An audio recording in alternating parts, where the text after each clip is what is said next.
maison de Dieu ce matin. Je vous invite à rentrer si vous êtes dans le hall d'entrée. On va prendre ce temps ce matin pour pouvoir célébrer le nom de Jésus, l'accueillir dans ce lieu. Est-ce qu'il y a des gens qui sont heureux d'être dans la présence de Dieu ce matin? Oh là là là là. Est-ce qu'il y a des gens qui sont heureux d'être dans la présence de Dieu ce matin? Alors chantons ensemble que ton nom résonne dans ce lieu. Allez, je veux t'entendre chanter. Élève ta voix, chante. Que ton nom résonne dans ce lieu. Allez, nous invoquons le nom de Jésus dans ce lieu. Que ton nom résonne dans ce lieu. Jésus, Jésus, que ton nom résonne dans ce lieu. Allez, je veux vous entendre chanter. Que ton nom, dis-le. Que ton nom résonne dans ce lieu. Oh Seigneur, que ton nom résonne dans ce lieu. Nous t'acclamons, ô éternel. Que ton nom résonne dans ce lieu. Jésus, que ton nom. Allez, que les murs tremblent, que les murs tremblent au son de nos louanges, alors que nos voix s'unissent à celles des anges. Répands sur nous ton esprit, ta puissance. Hey, oh Jésus. Allez, déclarons que ton nom résonne dans ce lieu. Je vous entends chanter. Que ton nom résonne dans ce lieu. Oui, nous chantons. Que ton nom résonne dans ce lieu. Que ton nom, Seigneur. Que ton nom résonne dans ce lieu. Oh, Jésus, que ton nom résonne. Allez, que les murs tremblent. Que les murs tremblent au son de nos louanges, alors que nos voix s'unissent à celles des anges. Répands sur nous ton esprit, ta puissance. Oh Jésus. Allez, chantons-le encore. Que les murs tremblent au son de nos louanges, alors que nos voix s'unissent. Oh, nous nous disons aux anges et nous chantons Saint, Saint, Saint, l'Éternel. Oh Jésus. Jésus, nous chantons ton nom en ce lieu. Oui, nous invoquons ton nom. Allez, lève ta voix ce matin. Oui, nous te proclamons roi. Oui, les seigneurs des seigneurs, tu es Seigneur des seigneurs. Allez, chantons-le encore. Oui, nous proclamons ton nom en ce lieu. Oui, nous invoquons ton nom en ce lieu. Oui, nous te proclamons roi. Tu es Seigneur des seigneurs. Que les murs tremblent, que les murs tremblent au son de nos loups. Allez, lève ta voix ce matin, déclare-le. Oui, répands sur nous. Oh Jésus. Déclarons encore une fois que les murs tremblent. Que les murs tremblent au son de nos louanges, alors que nos voix répands sur nous ton esprit, ta puissance. Oh Jésus. Oui, Jésus, nous chantons ton nom. Jésus, nous chantons ton nom. Allez, tape des mains, peuple de Dieu. Oui, nous invoquons ton nom.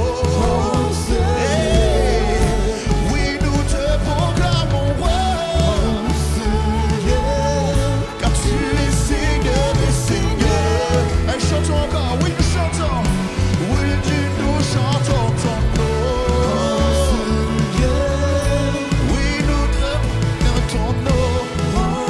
Et nous te proclamons roi. Oui, nous te proclamons roi. Tu es Seigneur des seigneurs.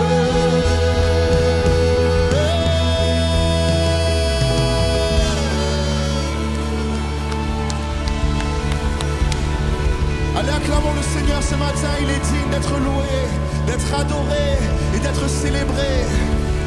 Ceci est un applaudissement. Élevons une ovation ce matin au Dieu Tout-Puissant.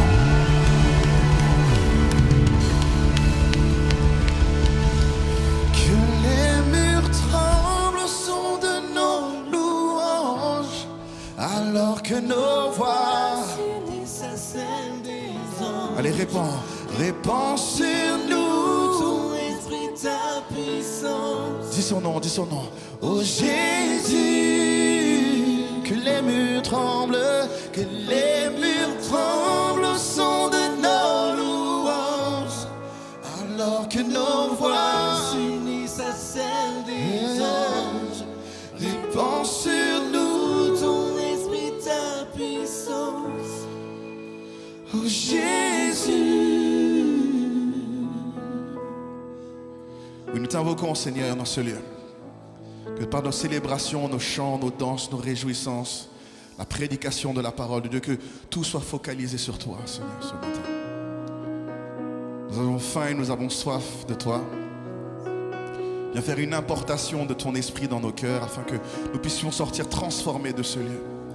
Que jamais nous puissions nous présenter devant ton autel et ressortir les mêmes, Seigneur Jésus.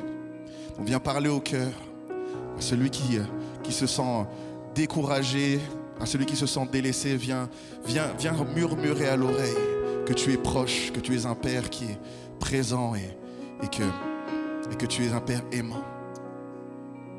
Et Seigneur, nous voulons proclamer de tout notre cœur que nous sommes là pour toi ce matin.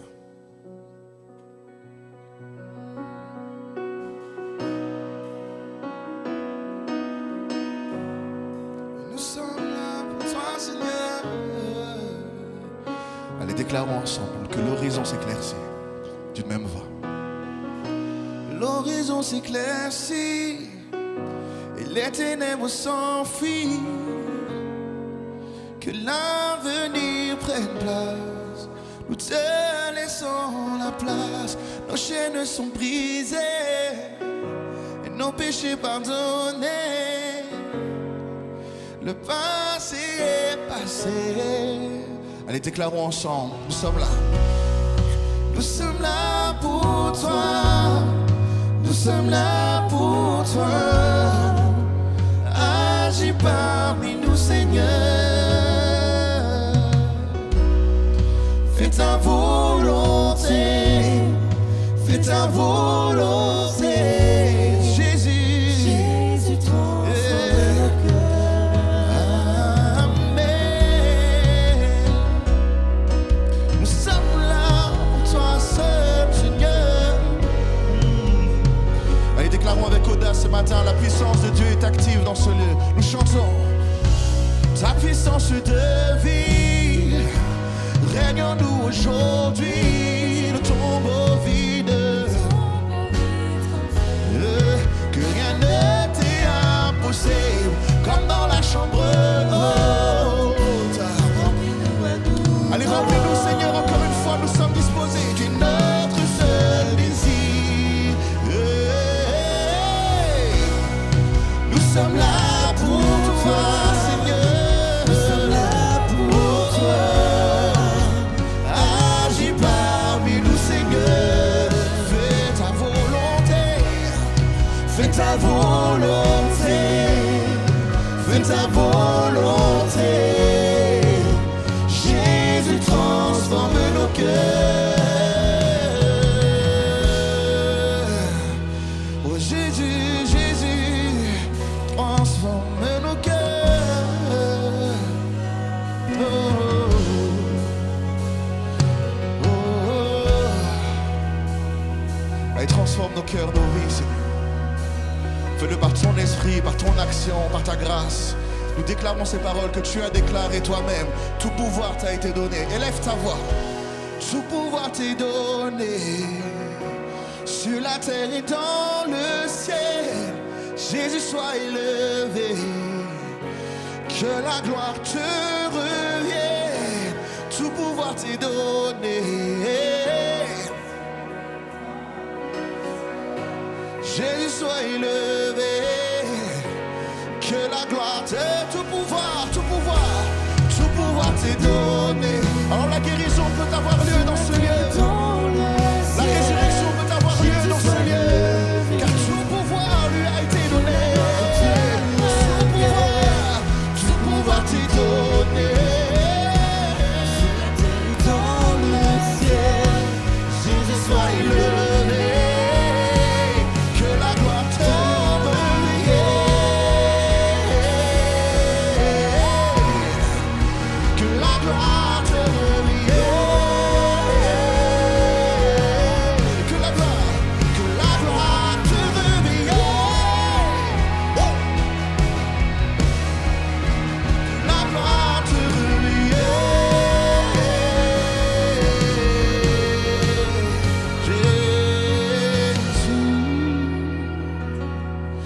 te rendons gloire, Seigneur, pour qui tu es, ce que tu fais. À toi la gloire dans l'Église pour l'éternité. Car tu fais toutes choses nouvelles. Tu fais toutes choses nouvelles. Les choses anciennes sont passées. Tu fais toutes choses nouvelles. Tu fais toutes choses nouvelles. Tu fais toutes choses nouvelles. Les choses anciennes sont... Et chantons ça encore une fois. Tu fais toutes choses nouvelles. Déclarons-le pour nous. Tu fais toutes choses nouvelles. Tu fais toutes choses nouvelles. Les choses anciennes. Tu fais toutes choses nouvelles. Tu fais toutes choses nouvelles. Tu fais toutes choses nouvelles. Les choses anciennes sont passées. Tu fais toutes choses nouvelles. Prenons un temps pour méditer sur le Seigneur. Il est celui qui fait toutes choses nouvelles. Dans l'église, sur la terre, dans le ciel. Il est celui devant qui tout genou fléchisse et toute langue confesse. Et voici le Dieu que nous célébrons ce matin. Lui qui fait toutes choses nouvelles.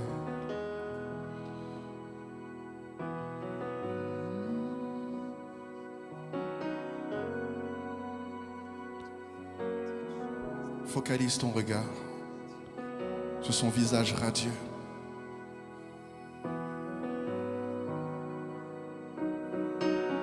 Sa grâce brille comme 1 million de soleils.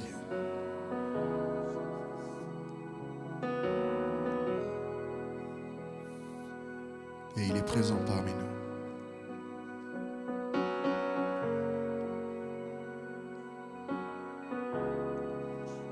Oui, nous honorons ta présence, Seigneur. Tu es si grand et tu daignes demeurer au milieu de nous.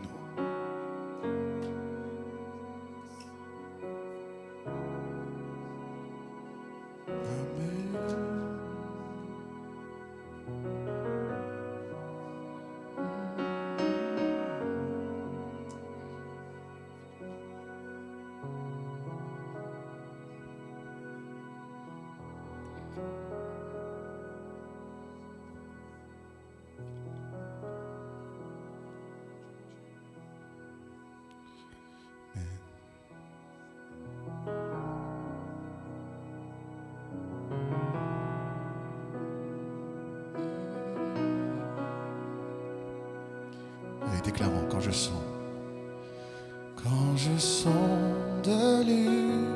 l'univers, les astres que tu as créés, les océans, les mers, tout me révèle ta majesté. Alors mon âme veut s'écrier de tout mon cœur. Je veux chanter. Allez, déclare. Oh Dieu, tu es infiniment grand, éternel puissant, roi majestueux. Oh Dieu, tu es infiniment grand, éternel puissant, roi majestueux.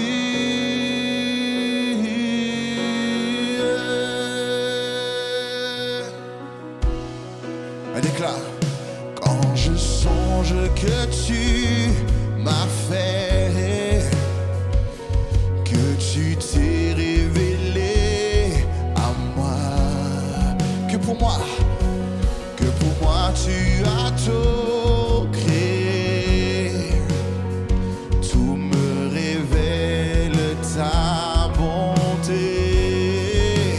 Alors mon âme veut s'écrier de tout mon cœur. Allez, peuple de Dieu, déclarons-le encore une fois. Alors mon âme veut s'écrier de tout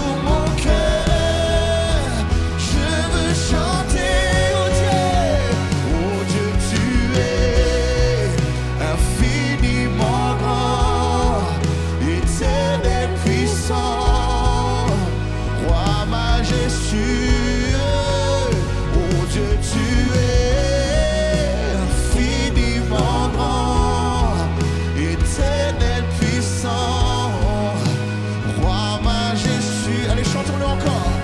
Oh Dieu tu es infiniment grand, éternel puissant.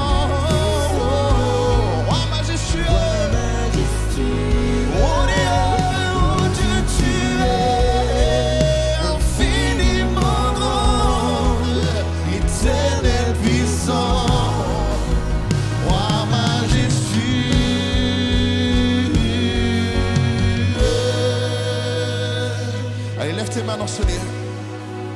Lève tes mains vers le ciel et glorifions l'Éternel de 1000 louanges, d'un millier de louanges. Couronne-le de gloire, couronne-le d'allégresse aujourd'hui, alors que nous nous rassemblons pour honorer son saint nom. Chantons ce chant des âges. Alléluia, ensemble. Oh.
Ce matin, roi majestueux, oh Dieu tu es infiniment grand, éternel puissant,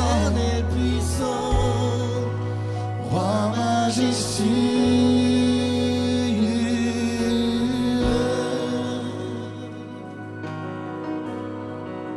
Tu es le roi majestueux, Seigneur. Allez, peuple de Dieu, prends un moment pour élever ta propre voix, ton propre chant. Élève ta voix ce matin. Ne reste pas spectateur, ne sois pas silencieux.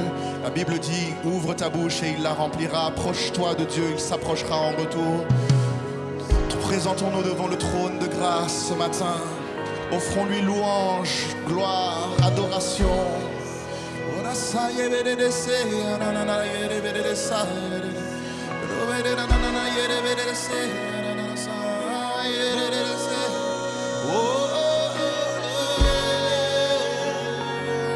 Ne nous lassons pas de le louer ce matin. Entre dans ses parvis avec reconnaissance. Louons l'Éternel des armées. Il marche devant nous. Il est la tête de l'Église. Il était, il est, il revient bientôt. Oh, attisons cette atmosphère de louange, attisons cette atmosphère de louange. Dieu est en train d'agir dans ce lieu.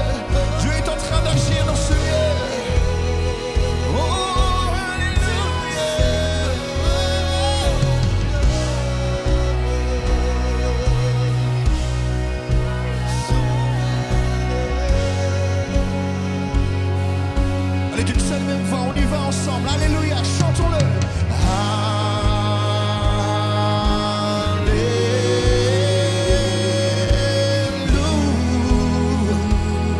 Alléluia. Chantons-le au Seigneur.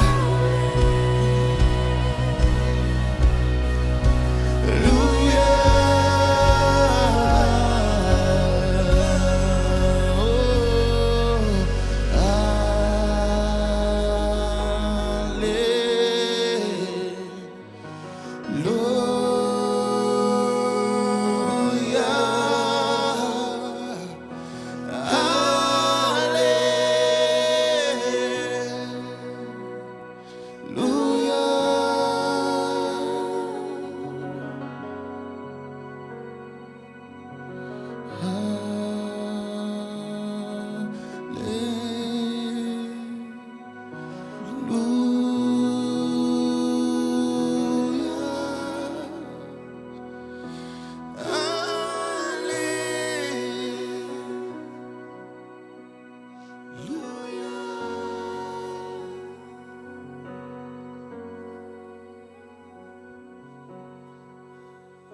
Oui, nous t'honorons, Seigneur.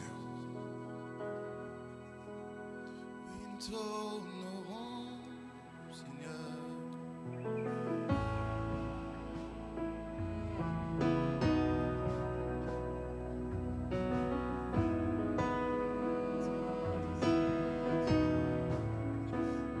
Nous t'honorons, Seigneur. Oh. Allez, chantons ensemble, toutes les générations. Toutes les générations devant lui prosterner, entonnent ensemble ce cantique à nous. Ceux qui nous ont précédés et ceux qui nous suivront entonneront ce cantique à l'agneau. Ton nom est le plus grand, ton nom est tout puissant, ton nom est au-dessus de tout. Puissance, autorité, royaume et dignité, ton nom est au-dessus de tout. Et les anges acclament, tu es saint. Allez, lève ta voix ce matin. L'univers proclame, Tu es saint, Seigneur. tu es saint, tu es glorifié, Dieu très saint, à jamais tu es saint. Amen. Les chanteurs. Vous qu'il a pardonné, vous qu'il a racheté, venez chanter ce cantique à l'agneau. Et vous qu'il a libéré, vous qui portez son nom, venez chanter ce cantique à l'agneau. Nos voix résonnent pour l'éternité. Les anges acclament, tu es saint. L'univers proclame, tu es saint, tu es glorifié. Dieu très saint, à jamais tu es saint.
les anges acclament que tu es saint. Allez, ça va.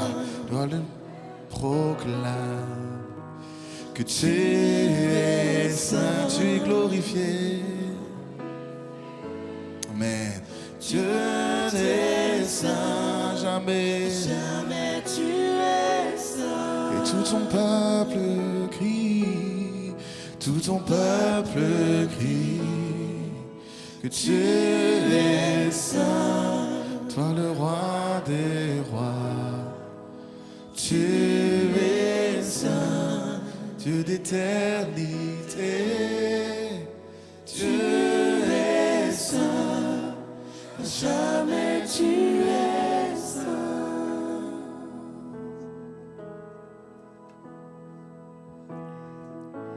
Mon peuple, rien d'impur n'ira au ciel.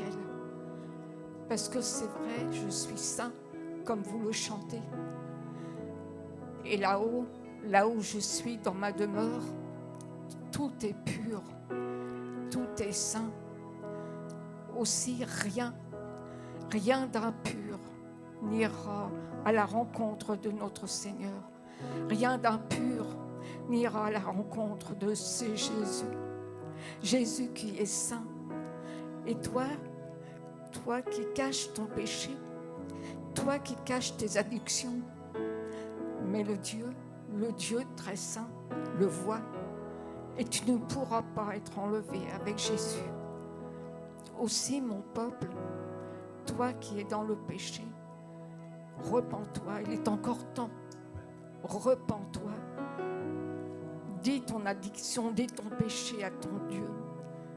Et Jésus, dans sa grâce, à la croix, qui a tout à pardonner, il te pardonnera et te restaurera.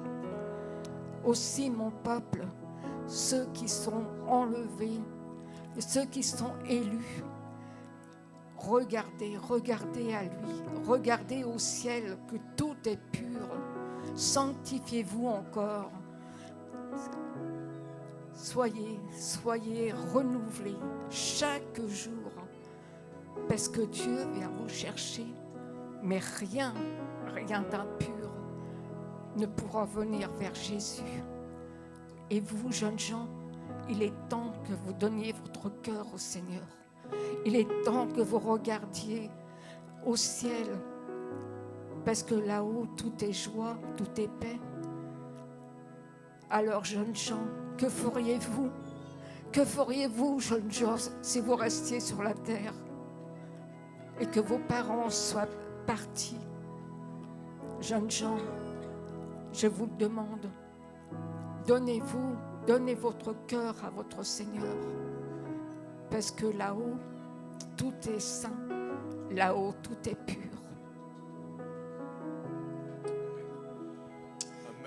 Amen, amen, amen, amen. Merci Saint-Esprit, merci Seigneur Jésus pour ta grâce. Seigneur, combien il est bon d'être dans ta maison, combien il est bon d'être avec toi et toi au milieu de nous. Et ce qui est fort, c'est que on ne peut pas se sauver nous-mêmes. Ce qui est fort, c'est que tu as payé le prix. Tu as payé le prix pour nous, parce que l'homme est pécheur de nature.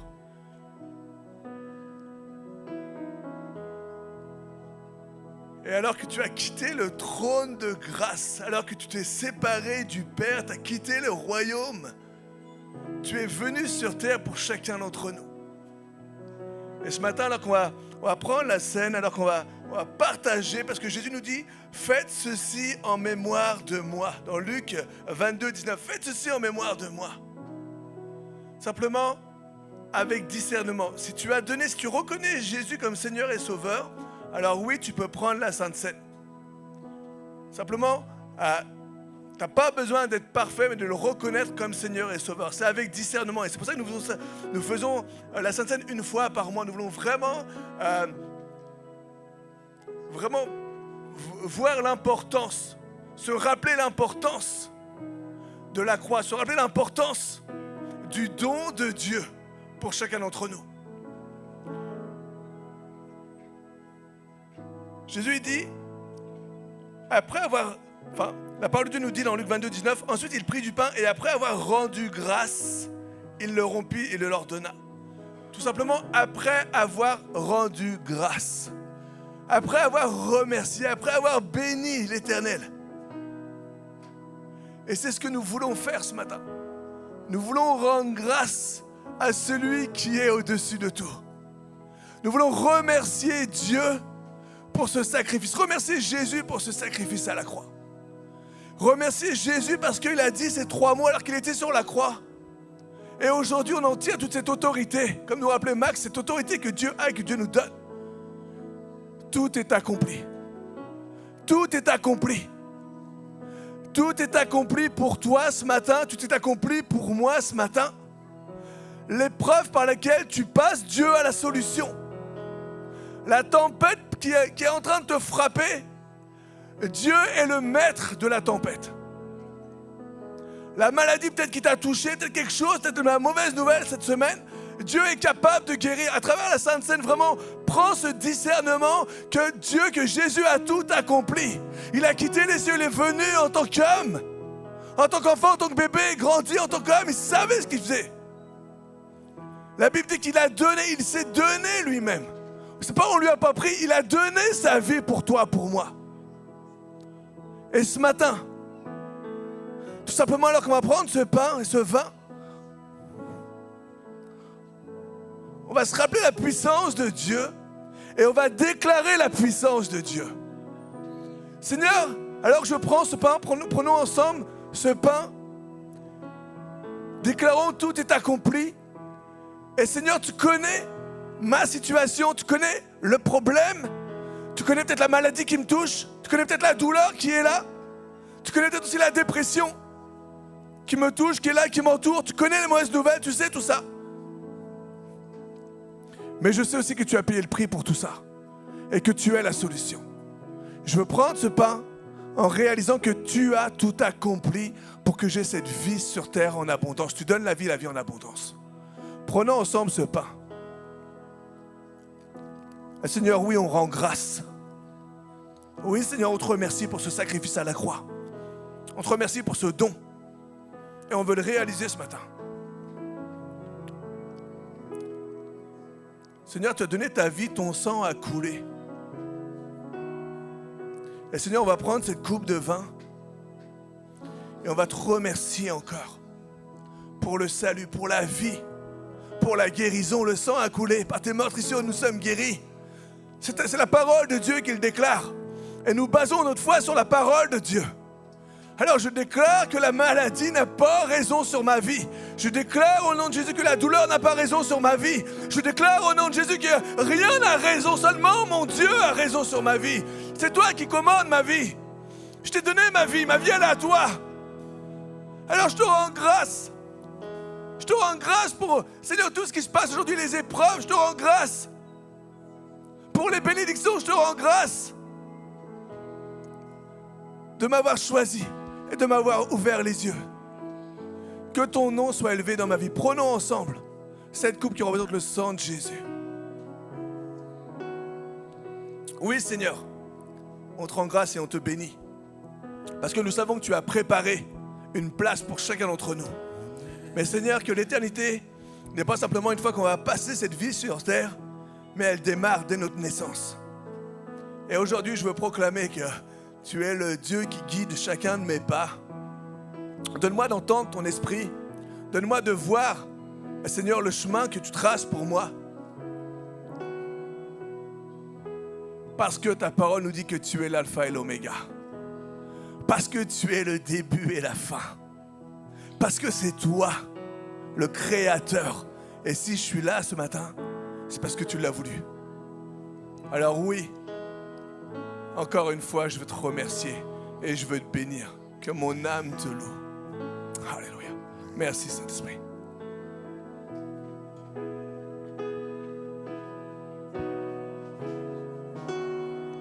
Allez, honorons-le ce matin, de tout notre cœur. Tu es l'alpha et l'oméga, nous chantons. Que tu es l'alpha et l'oméga.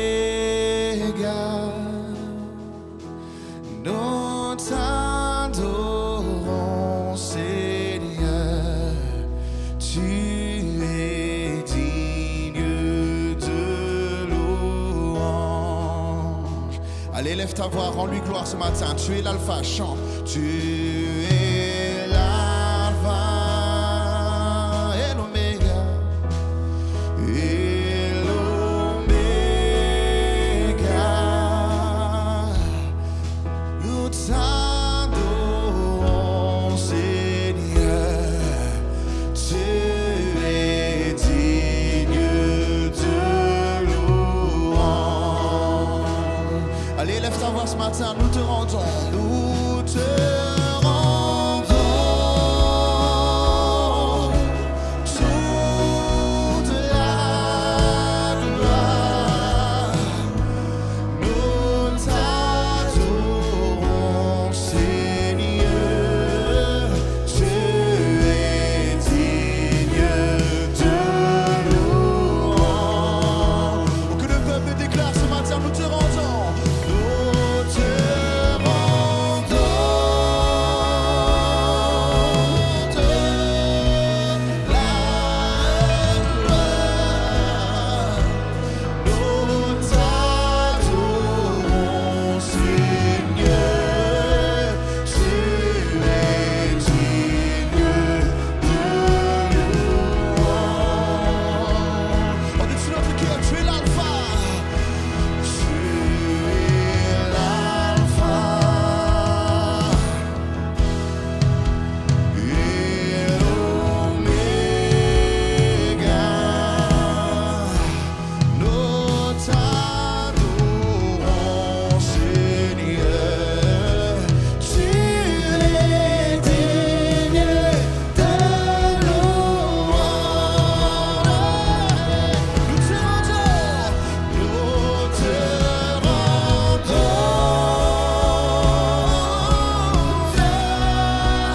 la gloire. Nous t'adorons, Seigneur. Tu es digne de louange. Allez, une dernière fois dans ce lieu, nous te rendons. Nous te rendons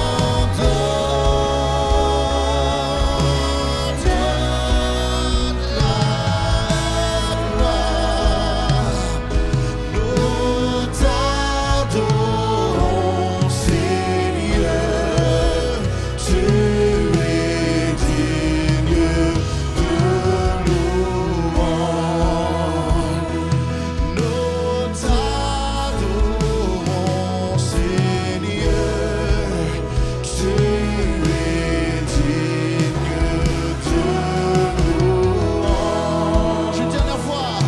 Nous t'adorons, Seigneur. Tu es digne de louange.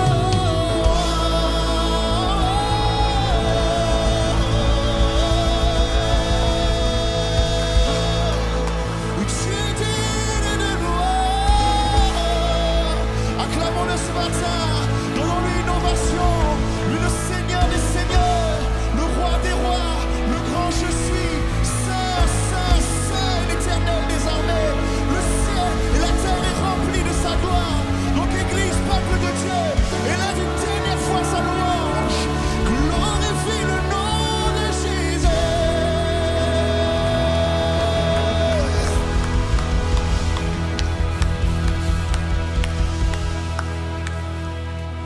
Merci au Seigneur pour ces temps bénis passés dans sa présence. Merci à l'équipe de louange et merci particulièrement à Tristan et Max qui ont mis un temps à part pour venir célébrer avec nous pour le week-end. Merci à vous. Bonjour et bienvenue à EVL. Bonjour, vous êtes ici à la maison.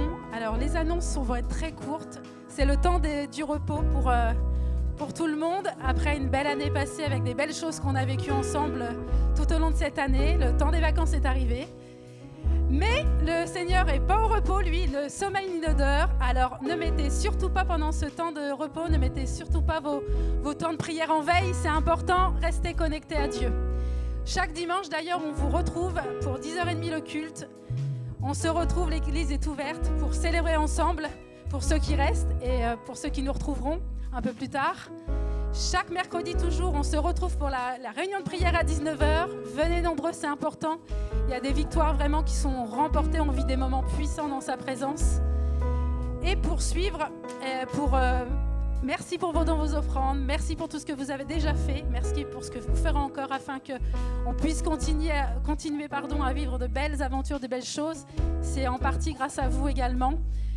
Vous pouvez également retrouver la vie de l'Église sur Insta et Facebook. Et si vous voulez, pendant le temps de vacances, vous pouvez aussi retrouver et revoir tous les messages sur YouTube. Et comme d'habitude, du coup, il y a le site de l'Église et vous avez TikTok pour des vidéos un petit peu plus fun. Je vais maintenant laisser la place à Mika qui nous apportera le message ce matin. Soyez bénis, bon culte.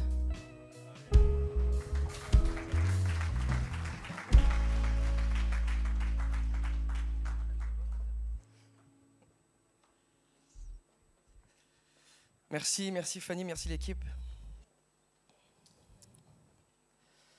Est-ce que Fred, tu peux... voilà. Est-ce que vous avez vu que Fred prend le ventilo pour lui tout seul? Juste, je vais le mettre mieux parce que... Bon, j'ai maigri, mais pas encore assez, donc... Est-ce qu'on peut juste prier pour démarrer? Parce que... il y a des moments qui ne sont pas faciles. Et malgré effectivement ce temps d'adoration, on est vraiment dans la présence de Dieu. Il y a des situations qui ne sont pas faciles à vivre et qui sont terribles à vivre. Et surtout, vu le thème que je vais apporter ce matin, vraiment, on va prier ensemble. Je demande à Dieu qui m'aide à dire les bonnes choses. Okay? Seigneur, on est là devant toi ce matin et je me sens tellement petit devant toi, tellement indigne de ta grâce. Mais je prie vraiment que ton esprit, Saint-Esprit, tu puisses venir et m'aider à dire ce que toi tu veux dire.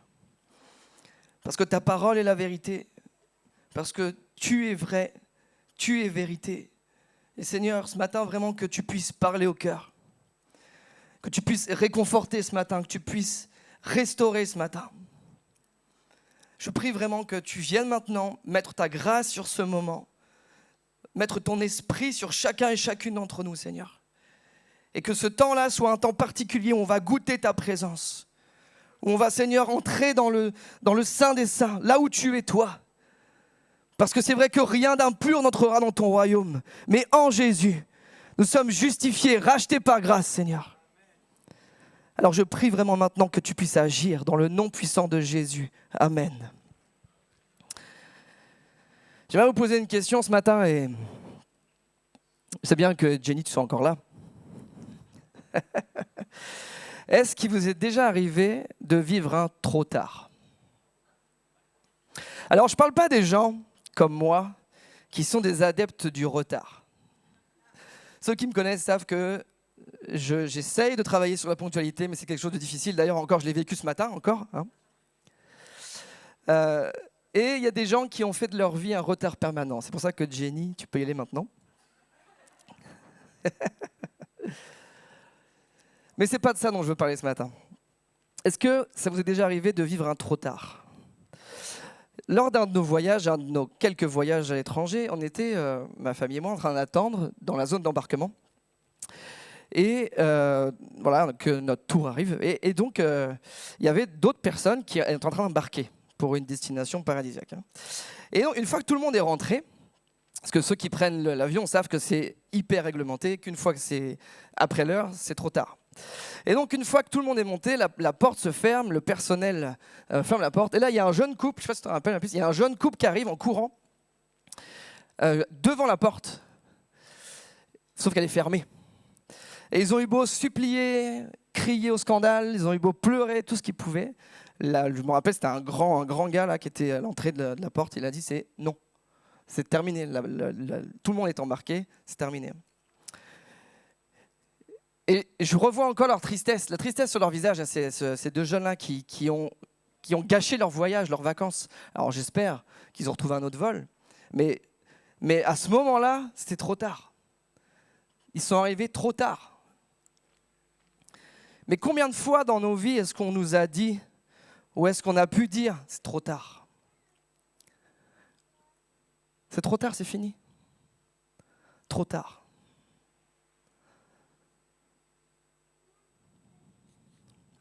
Trop tard pour rêver, trop tard pour espérer, trop tard pour changer. T'as vu à ton âge, tu changeras jamais, c'est trop tard. T'as vu ton caractère. Trop tard pour se relever. Je suis tombé trop bas. Cette épreuve est trop difficile. Trop tard même pour revenir à Dieu. J'en ai trop fait. Je suis un pécheur. Je suis une pécheresse. C'est trop tard pour moi. Pourtant, quand on ouvre la Bible, pour ceux qui lisent la Bible, elle est remplie de trop tard. Un couple qui goûte à un fruit défendu. L'humanité qui est condamnée parce qu'elle est tellement pécheresse qu'elle est condamnée par un déluge. Un peuple qui se retrouve face à la mer, dans un cul-de-sac, et derrière une armée qui est prête à les massacrer. Trop tard. On pourrait aussi citer un jeune gars dont les frères l'ont vendu. Ses propres frères l'ont vendu. Il avait 17 ans. Un ado, ses frères le vendent. Il est envoyé loin de chez lui. Trop tard. Et en plus, ils vont dire à leur père qu'il est mort. Ou encore un disciple qui va trahir son maître 3 fois. Il va jurer 3 fois de ne pas le connaître. Trop tard. Mais malgré tout ça, la première vérité que je veux dire ce matin et que je veux annoncer ce matin, c'est que là où tout semble fini, et c'est pour ça que c'est très difficile pour moi de dire ça, là où tout semble fini, Dieu peut encore écrire la suite de l'histoire. C'est une pensée qui est venue très fort sur mon cœur quand j'écrivais ça. Et là où tout semble fini, humainement, Dieu peut encore écrire la fin de l'histoire. Parce que ce Dieu-là, il a couvert Adam et Ève. Il leur a fait des vêtements pour couvrir leur honte. Ce Dieu-là, il a sauvé Noé. Il a sauvé sa famille et tous les animaux avec un bateau qui était aussi grand qu'un stade de foot. Que le gars a construit tout seul dans un endroit où il n'y avait pas d'eau. La mer Rouge, elle s'est ouverte en 2 devant le peuple. Quand Moïse a mis son bâton, la mer Rouge s'est ouverte en 2. L'impossible s'est créé. Joseph, ce petit jeune-là, il est devenu Premier ministre d'Égypte. C'était trop tard pour lui. Il est devenu Premier ministre d'Égypte. Il a sauvé son peuple. Et Pierre, ce fameux Pierre-là, celui qu'on aime, c'est impulsif. Il est devenu l'un des piliers, un apôtre de la première église. Peut-être que ce matin, quelqu'un est dans un trop tard. Peut-être que ce matin, tu es dans une situation d'échec, où c'est trop tard, où il n'y a plus de solution. Même que tu penses que Dieu ne peut plus rien pour toi. Alors je veux pas être morose ce soir. Je veux pas que parce qu'il y a de l'espoir dans ce message. Mais je crois vraiment que ce que les hommes considèrent comme un trop tard, et je veux marteler ça ce matin, ce que les hommes considèrent comme un trop tard, Dieu peut le transformer en point de départ. Est-ce que quelqu'un peut dire amen à ça? Que dans une vie ce matin, les hommes ont dit c'est trop tard, mais Dieu, lui, peut s'en servir comme un point de départ pour quelque chose de nouveau. Tu fais toutes choses nouvelles. C'est ce qui a été chanté ce matin.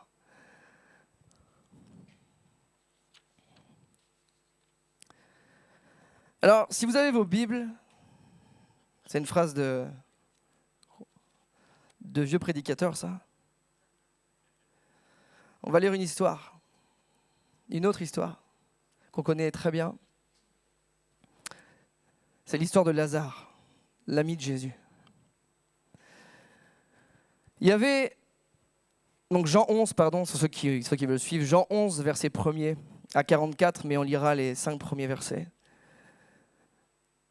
Il y avait un homme malade, Lazare, de Béthanie, village de Marie et Marthe, sa sœur. C'était cette Marie qui oignit de parfum le Seigneur et qui lui essuia les pieds avec ses cheveux. Et c'était son frère Lazare qui était malade. Les sœurs envoyèrent dire à Jésus, « Seigneur, voici celui que tu aimes est malade. » Et là, chose improbable, après avoir entendu cela, Jésus dit, « Cette maladie n'est pas à la mort, mais elle est pour la gloire de Dieu, afin que le Fils de Dieu soit glorifié par elle. » Or, Jésus aimait Marthe, sa sœur, et Lazare. Verset 6. Lors donc qu'il eut appris que Lazare était malade, il resta 2 jours encore dans le lieu où il était. Ça n'a pas de sens. On va voir après pourquoi. Cette famille-là, elle est spéciale. Pour ceux qui ont vu The Chosen, la série The Chosen, on a un moment donné où Jésus va chez Lazare et ses sœurs, donc, et alors effectivement, ils ont interprété comme ça, hein, c'est pas écrit dans la Bible, mais il y a un lien particulier. Et effectivement, quand on voit ce passage, il y a un lien particulier entre Jésus et cette famille. Parce que le plus court verset de la Bible, il est dans ce chapitre. Est-ce que vous le connaissez? Jésus pleura. Jean 11, 35. C'est le plus court verset de la Bible. Mais je crois que c'est un des plus puissants. Jésus pleura, parce que Jésus pleure avec toi. Et cette famille, elle est spéciale parce que Jésus va chez eux, et c'est là où il y a ce fameux Marthe et Marie, où Marthe, elle fait tout, elle s'occupe de tout. Et Marie, elle est au pied de Jésus en train d'écouter. Puis Marthe, elle dit, hey, Seigneur, c'est Marie qui avait prêché ça une fois. Hey, Seigneur, Marie, elle fait rien, et moi, je fais tout. Et Jésus lui dit, c'est vrai. Et avec plein d'amour, je pense que Jésus lui a dit, c'est vrai, c'est bien ce que tu fais, mais c'est pas là la vraie place. La bonne place, c'est à m'écouter, effectivement.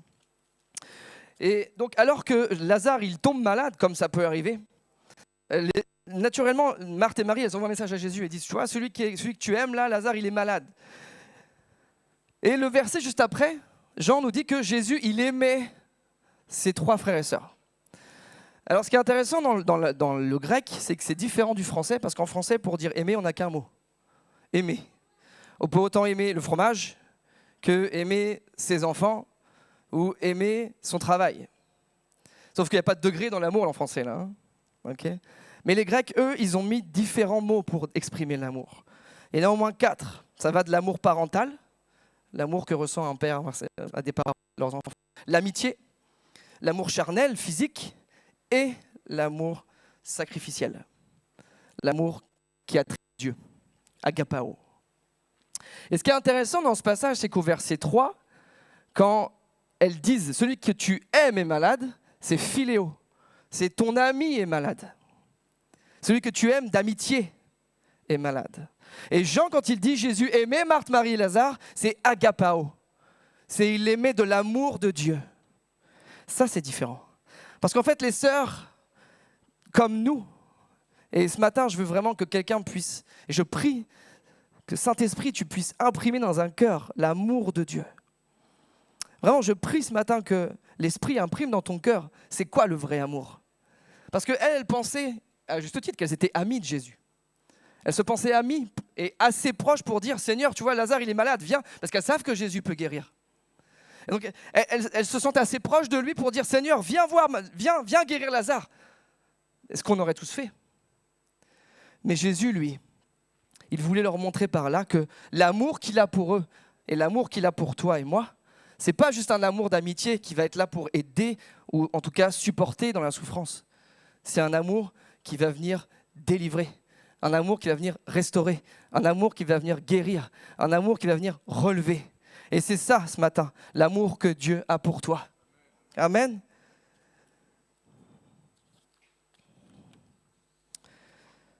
Pourtant, malgré cet amour-là, Jésus fait quelque chose d'improbable. Il ne vient pas.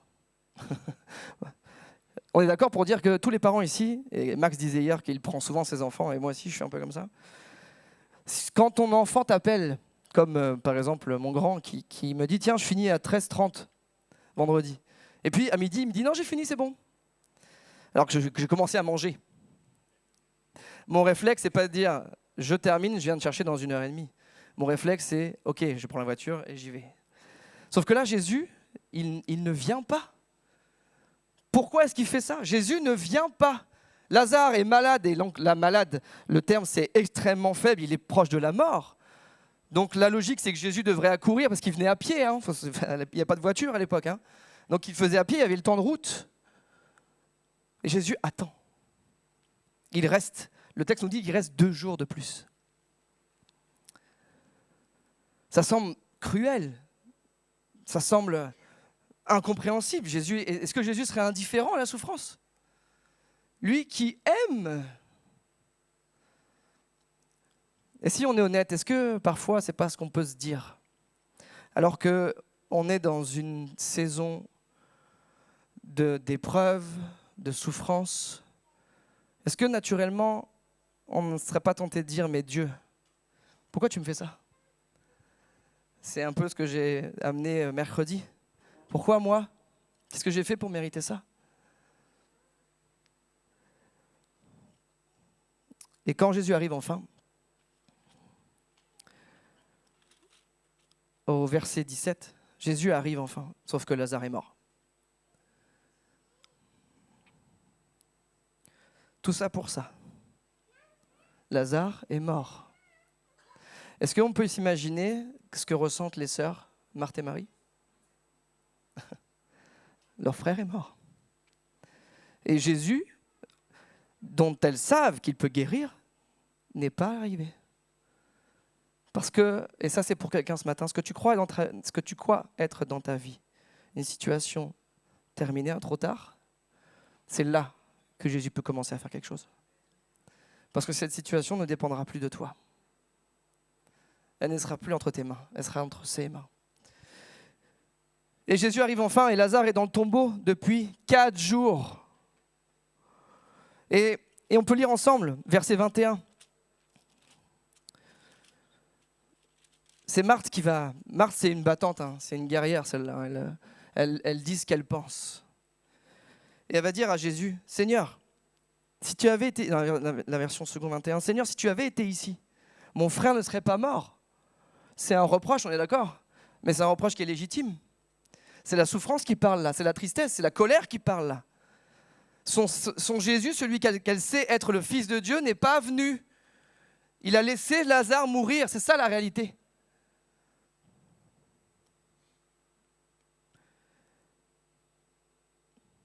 Si tu crois, tu verras la gloire de Dieu. Ce matin, si tu crois, tu vas voir la gloire de Dieu. Cette parole que Jésus a donnée à Marthe, elle est pour toi ce matin. Si tu crois, tu vas voir la gloire de Dieu. Pas comme tu l'attends toi, mais comme lui va se révéler. Et autrement dit, là, c'est trop tard. Tu ne peux plus rien faire. Elle est en train de dire à Jésus, c'est trop tard. Tu ne peux plus rien faire, Seigneur. Et à cette époque-là, la croyance juive voulait que quand quelqu'un mourait, son âme restait 3 jours. Alors, vrai ou pas, en tout cas, c'est ce que les Juifs pensaient à cette époque. Son âme restait 3 jours autour du corps avant de partir. Et en fait, Jésus a attendu exprès, parce il le dit à ses disciples juste avant, cette maladie n'est pas à la mort, elle est pour la gloire de Dieu. Mais il est mort. Jésus a attendu 4 jours, parce que ainsi, les chefs religieux ne pouvaient pas dire que ce n'était pas un miracle.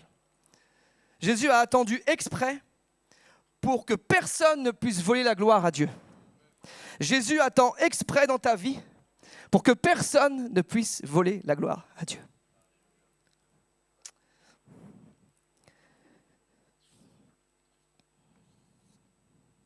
Cette maladie n'est pas la mort, elle est pour la gloire de Dieu.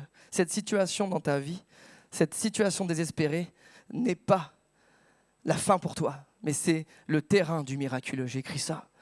Parce que cette situation, elle n'est plus entre tes mains. Combien de fois dans nos vies, et on l'a encore dit mercredi, combien de fois dans nos vies, ça c'est naturel, on est comme ça les êtres humains. Quand on est face à une épreuve, face à une situation de difficulté, notre premier réflexe, c'est d'essayer de nous en sortir. C'est comme ça, on est comme ça. Sauf que le premier réflexe qu'on devrait avoir, c'est de tout déposer au pied de la croix. Parce que c'est à la croix que Jésus a tout remporté, a tout accompli. C'est à la croix que Jésus a vaincu les puissances de ténèbres, la mort et la malédiction du péché. Amen. Voilà, je vous endors ce matin, je suis désolé. Je me sens vraiment petit à parler de ça parce que y a parfois des moments où, voilà, bref. Mais en tout cas, Dieu n'est jamais en retard. Marthe pensait que Jésus était pris au dépourvu, là. Mais est-ce qu'il serait Dieu si c'était le cas? Est-ce que Jésus serait Dieu s'il était pris au dépourvu? Il savait déjà que Lazare allait mourir. Cette maladie n'est pas la mort. Et il dit, Lazare, mon ami, il est endormi. Je vais le réveiller. Donc il savait très bien ce qui se passait. Jésus n'est jamais pris au dépourvu. Dans n'importe quelle situation, Jésus ne sera jamais pris au dépourvu. Jamais. Parce qu'il connaît hier, il connaît aujourd'hui et il connaît demain. La mort ne l'effraie absolument pas. Au contraire, et là dans cette situation, personne ne pourra voler la gloire de Dieu. Même une situation où la mort a pris place. Mais parce que Jésus aurait pu venir guérir Lazare en fait. Il aurait pu venir et ça aurait été aussi un miracle. D'accord qu'une maladie qui mène à la mort, quand Jésus guérit, c'est un miracle. Donc la gloire aurait été quand même. Mais Jésus voulait amener autre chose, avait un autre objectif, un objectif bien plus important que ça. Pasteur Tim Keller a dit ça, quand il semble que Dieu est en retard, c'est souvent parce qu'il veut faire quelque chose de plus grand que ce que nous avons demandé. Marthe a dit à Jésus, oui, tu vas ressusciter mon frère, oui, au jour du jugement, quand tous les morts vont ressusciter. Donc elle connaissait, elle connaissait les Écritures, elle dit oui. Et Jésus dit, ton frère va ressusciter. Il dit, oui, je sais très bien. Pas toi, parce que tu n'as pas été là, mais je sais très bien qu'il va ressusciter. Et ce que Marthe voit comme un échec, comme un point de non-retour, et ce que nous, on voit souvent comme un échec, un point de non-retour dans nos vies, dans n'importe quelle situation, c'est souvent la préparation d'un rendez-vous divin. Et ce matin, je crois vraiment que pour quelqu'un, pour quelques-uns, il y a un rendez-vous divin. Où ce que tu crois être fini dans ta vie, un appel, une destinée, une relation, ce que tu crois être fini dans ta vie, c'est le point de départ de ce que Dieu va faire de nouveau. Amen. Peut-être que Dieu t'a appelé à servir, Dieu t'a appelé à un ministère, puis ça tarde à venir, ça ne vient pas. Les années passent et ça ne vient pas. Peut-être que tes prières restent sans réponse. Tu pries depuis des années pour quelqu'un et ça ne vient pas. Tes rêves semblent morts. Mais ce matin, Dieu veut te dire qu'il n'est pas en retard. Il est en train d'orchestrer quelque chose de plus grand. Il faut que tu entendes que ce que tu vis aujourd'hui, c'est Dieu qui le permet parce qu'il est en train d'orchestrer quelque chose de plus grand. Normalement, la foule devrait être en délire, mais c'est pas grave. Enfin, la foule, le peuple. Et ce que je veux dire ce matin, c'est que c'est pas trop tard pour toi. On veut briser dans le nom de Jésus toute chaîne de l'ennemi qui viendrait mettre dans ton cœur cette pensée que c'est trop tard. Dans le nom de Jésus, ce n'est pas trop tard pour toi. Peut-être que tu dis pas c'est pas trop tard pour cette situation, mais tu dis c'est trop tard pour moi. C'est trop tard pour moi. Je suis allé trop loin. Ça fait des années que je suis comme ça. Des années que j'ai cette addiction-là. Tes erreurs, tes échecs, tes péchés ont tout compromis. Mais la résurrection, parce que Jésus va ressusciter Lazare. Pour ceux qui ne connaissent pas l'histoire, Jésus va être devant le tombeau. Il va pleurer. Parce qu'en fait, il sent la souffrance de ses amis. Parce que Jésus vit la souffrance qu'on vit. Et Jésus vit ta souffrance, il la ressent. Et là, il va dire, sors! Il ne va pas juste dire, Lazare, sors.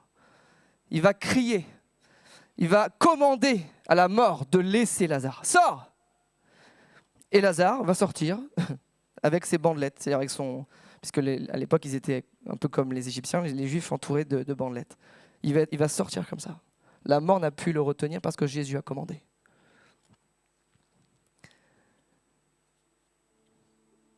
Et Pierre, ce fameux Pierre-là, il a renié 3 fois son maître. Celui qui disait, comme on a pu dire parfois, Seigneur, je vais aller jusqu'au bout avec toi. Est-ce que vous vous rappelez quand vous êtes converti? Ce jour-là, ce feu-là. Moi, je m'en souviens où j'étais sous une tente dans un camp de jeunes. Normalement, tu dois te souvenir exactement d'où tu étais quand tu t'es converti. Moi, c'était sous une tente. Ce feu-là, c'est cette vie qui vient en toi. Pierre, c'était un gars qui disait « Seigneur, j'irai jusqu'à la mort avec toi ». Et quand l'occasion s'est présentée, il a renié 3 fois. Et Jésus l'avait dit, hein, avant que le coq ne chante, tu vas me renier 3 fois. Non. Si. Est-ce qu'on a vu dans le regard de Jésus, quand les regards se sont croisés, est-ce qu'on a vu du jugement? Non. Je pense que Jésus a juste voulu montrer à Pierre, tu vois, je sais. Et au moment où les regards se croisent, Pierre part pleurer parce qu'il sait très bien là que la parole s'est accomplie, qu'il a trahi son maître. Puis quand il est reparti pêcher, parce que lui aussi s'est dit c'est trop tard, c'est fini pour moi. Il a dit à ses copains, les gars, je retourne à ma pêche. Parce que c'est ce qu'il était, un pêcheur de poissons. Et là, alors qu'il pêche, il y a quelqu'un sur le rivage là, qui est en train de faire un feu, qui prépare des poissons. C'est Jésus. Parce que ce Jésus-là, c'est pas le Jésus qui condamne. Ce matin, tu dois entendre que le Jésus qu'on prêche, le Jésus qu'on vit nous les chrétiens, le Jésus qu'on proclame, c'est pas le Jésus qui juge. C'est pas le Jésus qui va t'enterrer parce que tu as péché, parce que tu es tombé. C'est le Jésus qui restaure. Le Jésus qu'on prêche, qu'on vit, c'est le Jésus qui relève. C'est le Jésus qui restaure dans l'appel. Pierre pensait que son appel était fini. Jésus a dit, tu seras un pêcheur d'hommes. Lui, il est redevenu pêcheur de poissons. Mais Jésus lui a dit à ce moment-là, dans cette discussion qu'ils ont tous les deux là, autour du feu, où Pierre, il est tellement confondu. Imaginez, il a trahi son maître. Et là, Jésus, il lui dit, est-ce que tu m'aimes? Et c'est les mêmes mots, philéo. Est-ce que tu m'aimes en ami? Oui, je t'aime, Seigneur, je t'aime en ami. Est-ce que tu m'aimes, agapao, de l'amour dont moi je t'aime? Pierre ne peut dire, non, Seigneur, je t'aime en ami. C'est philéo. Et puis, Jésus lui dit, quand il va annoncer qu'il va le trahir, il va dire, quand tu seras converti, tu affermiras tes frères. Et là, en fait, Jésus le restaure complètement. Paix mes brebis. Il le restaure dans son appel. Un apôtre, un pilier. Et ce qui est mort en toi, ce que tu crois être mort en toi, l'appel que tu penses être mort, Jésus le restaure aujourd'hui. Alléluia. Alléluia. Parce que le pasteur Tozer a dit, Dieu ne nous appelle pas parce que nous sommes qualifiés, mais il nous qualifie parce qu'il nous appelle. Alléluia. Ce matin, ce n'est pas ton passé qui te détermine. Ce n'est pas tes erreurs qui te déterminent. Ce ne sont pas tes échecs qui te déterminent. Mais c'est la grâce de Dieu qui va agir en toi. C'est comment Jésus, lui, te voit. Jésus ne voit pas comme tu es là. Il voit comme tu vas devenir. Alléluia.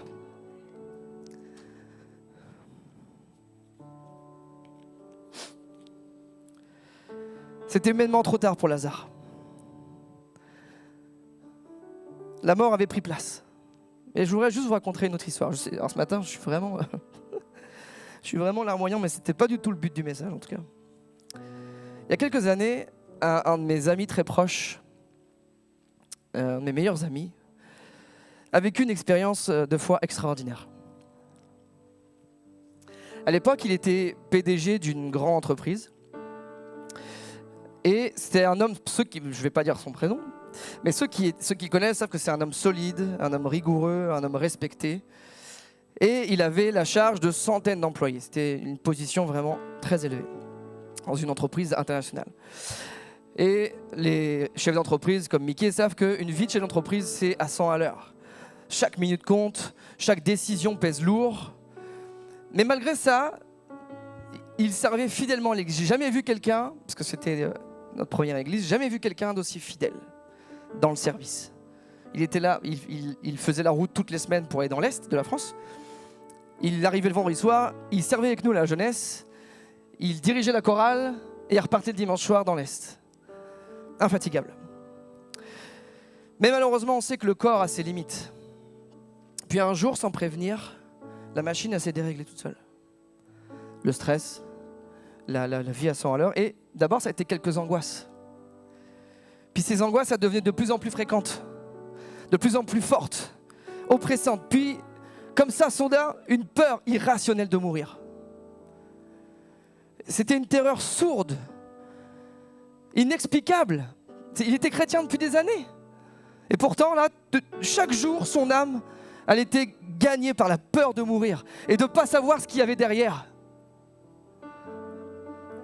Il avait tellement peur de ne pas se réveiller le matin qu'il repoussait au plus tard son sommeil. Il dormait que quelques heures par nuit, tellement il avait peur, parce qu'en fait, quand il dormait, quand il était vaincu par la fatigue, il avait des cauchemars horribles. Ses enfants mouraient, sa femme mourait. C'était horrible. Et il se réveillait en terreur, il hurlait dans son sommeil. Pourtant, c'était un chrétien, c'était un mentor pour moi. C'est un chrétien. Depuis des années, des dizaines d'années. Et là, ces certitudes, elles s'effondraient. Si Dieu n'existait pas finalement, en fait. Vous savez, là, que quand on est dans cette situation, le diable, tout n'est pas dû au diable. Mais quand le diable ne peut pas nous faire reculer, il nous pousse. Et en fait, des pensées de mort, un esprit de mort prenait place. Si Dieu n'existait pas finalement, si tout ça en fait, ce qu'on lui a appris depuis tout ce temps-là, c'était juste du vent.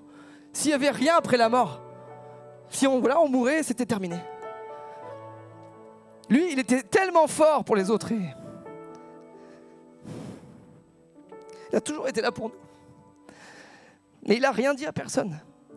On ne l'a même pas su. Je l'ai su après en fait. Il n'a rien dit à personne. Il est tellement pudique qu'il ne veut pas parler de ses problèmes. Puis il a traversé cette épreuve-là tout seul. Dans sa voiture, il me racontait qu'il hurlait dans l'angoisse. Puis un jour, il a fait cette prière. Il a dit, Dieu, si vraiment tu existes, il faut que quelqu'un qui soit mort, ressuscité, me dise que tu es réel. On est d'accord pour dire que c'est une prière qui est quand même assez audacieuse et assez impossible. Qu'un mort, je ne sais pas si vous connaissez des gens qui sont ressuscités. Moi, j'en connais pas, j'en connais un. Parce que quelques temps plus tard, dans l'église où on était, le pasteur a invité un petit papy à monter sur l'estrade. Il était grand, on va dire comme ça là. Tout petit papy. Et il commence son témoignage. Et il dit, il y a plus de 30 ans de ça, j'allais rejoindre ma famille sur notre jeu de vacances. Et j'ai eu un accident de la route terrible. Je me suis pris un arbre. Et il dit, je suis mort sur le coup. Le gars, il dit, je suis mort. Et là, il dit, je me suis retrouvé dans la paix. En une fraction de seconde, je me suis retrouvé dans la paix. J'étais bien dans la présence de Dieu. Et il dit, j'ai entendu la voix de Dieu qui me commandait de redescendre. Non. Il nous dit non. Pourtant, il y avait sa femme, ses enfants. Non. Je suis tellement bien dans ta présence, Seigneur. Dieu lui dit, si tu repars. Et il s'est réveillé. Il était mort depuis 4 jours. Et il dit même que les vers commençaient leur travail. Est-ce qu'on peut imaginer la tête de l'infirmier ou de l'infirmière quand le gars il a sonné à la porte de la chambre mortuaire? Et est-ce que vous pouvez imaginer la tête de mon ami quand il a entendu ça?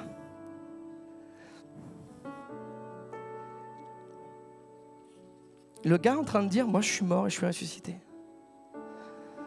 Et alors qu'il racontait son histoire, là, mon ami, il avait encore ses pensées de doute. Non, c'est un menteur. C'est pas possible ce qu'il raconte, c'est pas vrai.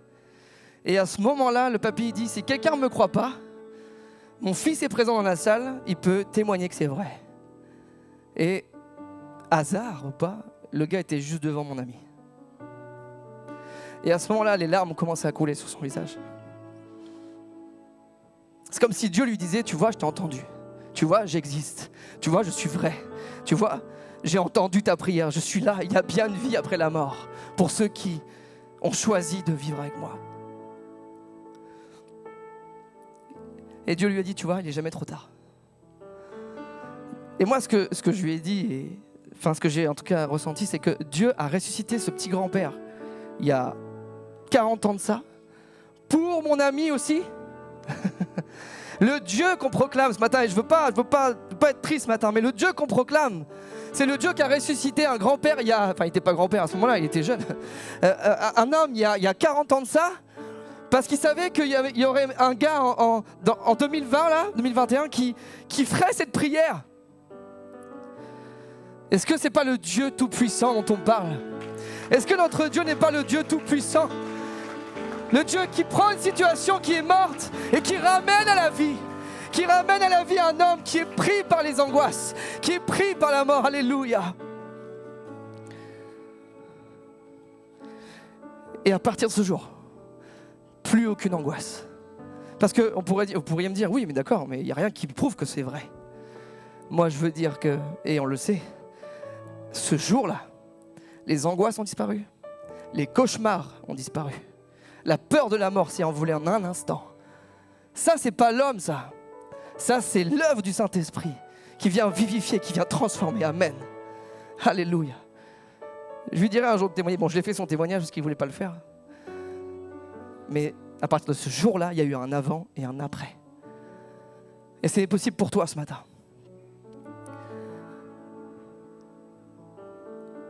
Que les terres arides reprennent vie. C'est ce chant que Max a chanté hier et que Hillsong a composé un magnifique chant. Avec un seul nom, le nom de Jésus. Ce matin, si tu veux crier un seul nom, c'est le nom de Jésus. Le seul nom. Alléluia.